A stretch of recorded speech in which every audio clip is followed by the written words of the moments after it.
Pambansang bayani, Dr. Jose Rizal. Pambansang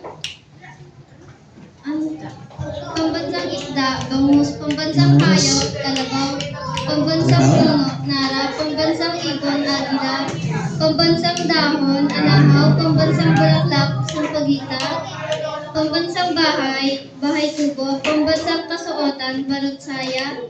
Pambansang sayaw, tinikling. Pambansang higaan, banig. Pambansang laro, sipa, piko, at arnis.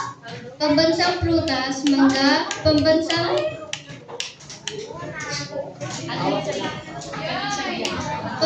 sagisan.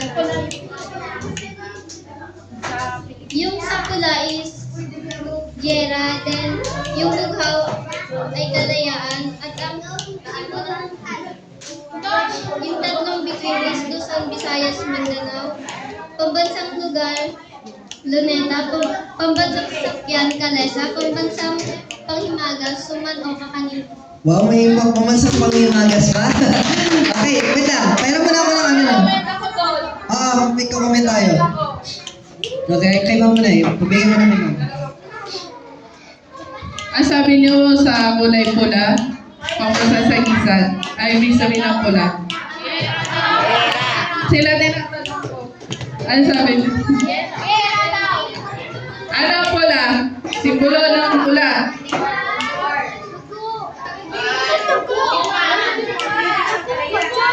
Katapangan. Mali. Gera! Bakit gera? Kasi wala gere. Ang pula ay katapangan. Katapangan. O yung mga pala yun, matapang yun. Ha? Hindi siya pambansa, pero...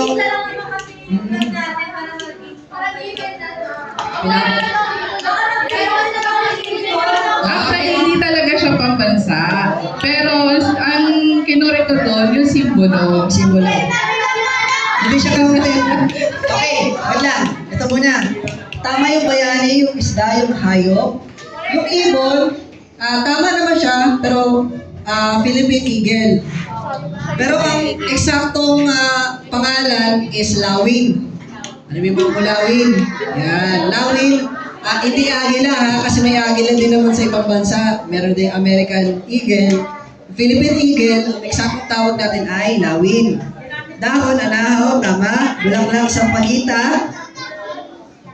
Bahay, o tama. Bahay kubo. So, kasuotan, kulang. Ano sa lalaki? Hindi. Barong Tagalog. Maraming klase ng barong. Barong Tagalog sa lalaki. Sa babae, barong saya. Hindi sila barong tapos sa babae saya. Hindi ganon. Barong saya ang tawag sa babae. Or yung isa pa natin kasuotan sa kababaihan, kimono. Kimono. Oo. Hindi to kimono sa Japan ha. May kimono rin ang Pilipinas. Okay. Ano ulit sa lalaki? Barong Tagalog sa babae? Barong saya or kimono. Okay. Sayaw. Mali ang sayaw. Ang sayaw. Pa-next nga natin, Jer. Next natin. Next nyo muna. Hayop, kalabaw, isda, bangus. Sige, next natin yan. Agila or namin. Dahon. Sino ba yan? Anahaw, bulaklak, sampagita, puno, akasya. Ay, nara, sorry, nara pala yung nara, sorry. Malilaglig eh. Sakyan, kalesa. Wala na magdadagdag ha, wala na magdadagdag. Kalesa, barong saya, barong Tagalog, sayaw ay Karenyosa. Tanongin niyo yung matatanda, Karenyosa yan. Pinalitan na? Wait. Okay, totoo. Object ako yan, Mark. Kasi ang Karinyosa kasi ay all. Alam kasi nila na-upgrade, parang nabago. Kaya naging tinikling. Kaya meron sila dun sa isda. Ano yan yung merong... Ano yung tatlo sa group 1? Yung kanina na may binanggit na... Yung sa laro. Dati kasi ang pambansang laro ay sipa.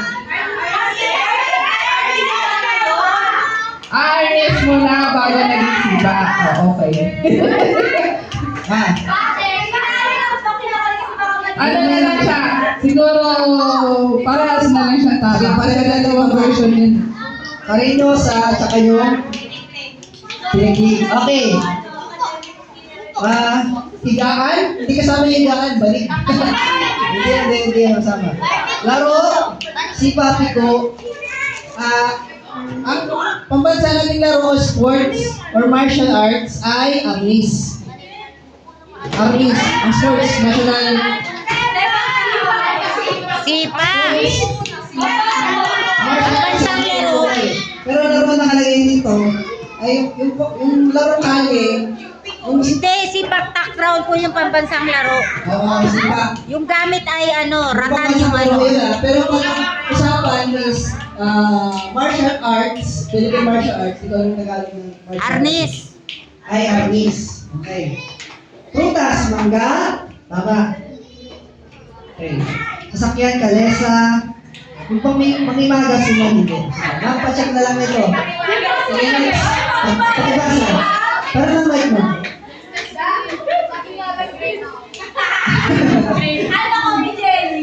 Akala ko chismis. Okay.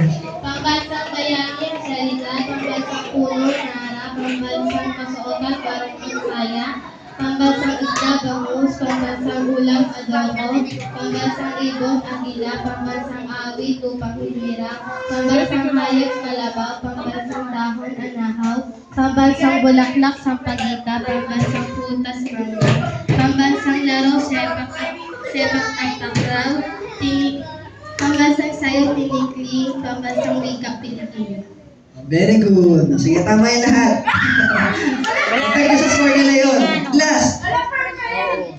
Pambansang bayani, Serizal, pambansang hayop, kalabaw, pambansang puno, nara, pambansang dahon, anahaw, pambansang isda, bangus, pambansang ibon, agila, pambansang bulaklak, sampagita, pambansang ulam, adobo, pambansang kasuot, at marasaya, pambansang laro, arnis, pambansang tutuan, palayok, pambansang bahay tubo, pambansang sayaw, tinikling, pambansang isela, sakya, pambansang awit, tutuliya, pambansang lumitay, balito.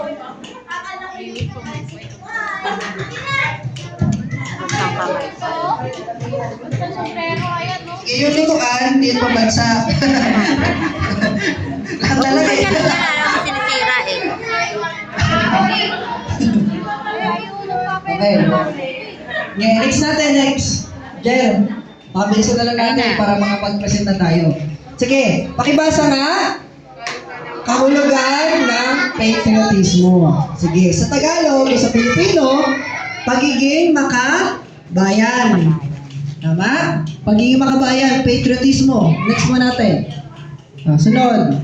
Ano ang patriotismo? Patriotismo o pagkamakabayan, ang pag-ibig sa bansa, o pinakamalaga ang mga paniniwala. Pinahalagahan ang mga paniniwala.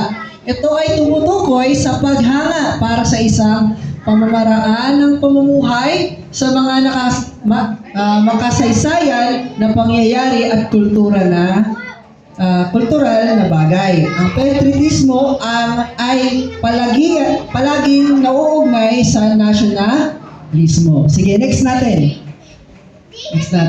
Okay. Marami yan. National identity.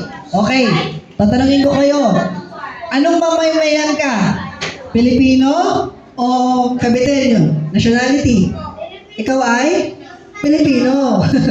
Ang pagiging Caviteño mo ay kung saan kang probinsya, kabilang. Ang Cavite, ano ang Cavite? Probinsya. Tama? Probinsya? Sa Cavite, anong lugar tayo sa Cavite? Saan syudad tayo? Ang Dasmariñas ay syudad. Alam niyo ba yon? Ang Dasmariñas ay syudad. Anong barangay tayo? Paliparan. Barangay ng Paliparan. Ngayon, sa eksaktong lugar natin, anong phase tayo? Anong Phase 4. Sino dito taga Phase 5? Taga Phase 4. Taga Phase 4. Meron ba dito iba? Phase 3? Oh, may Phase 3 pa. Phase 2. Ano pa? Phase 1. Phase 3. May mga taga San Marino pa. So, ayun. Ulitin natin. Nationality, Pilipino.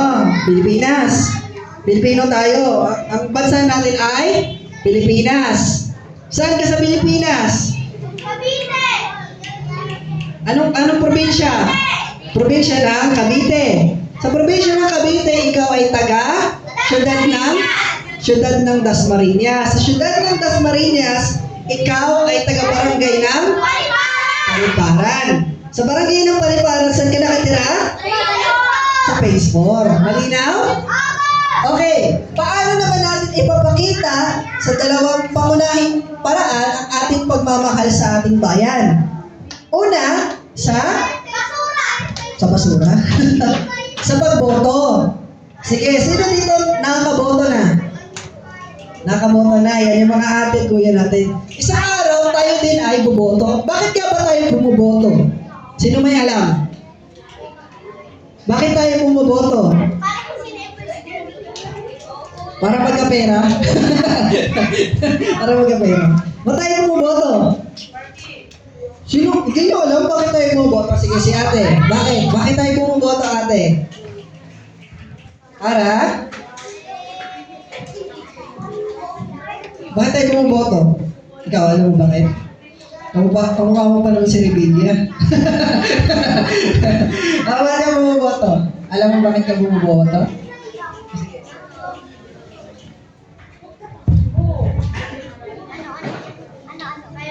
Hello?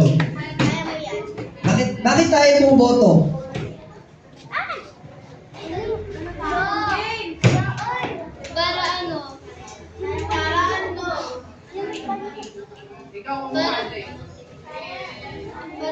Para malaman natin. Kaya tayo bumuboto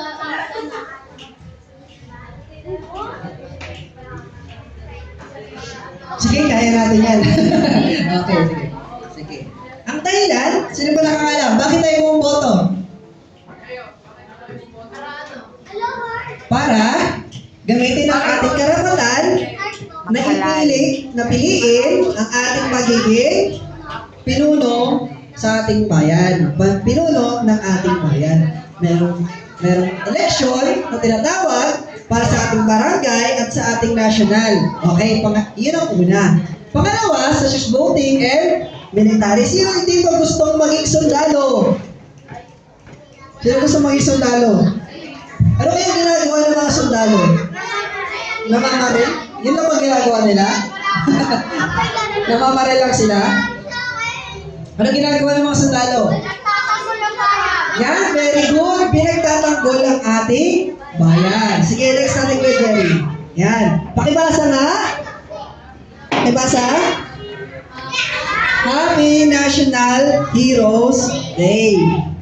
Sige, kanina binanggit nyo ang ating pambansang bayani. Okay, sino ang ating pambansang bayani? Dr. Serizal. Dr. Serizal. Next natin kay Jerry. Ayan. Alam niyo ba, sino kaya ang ating unang bayani?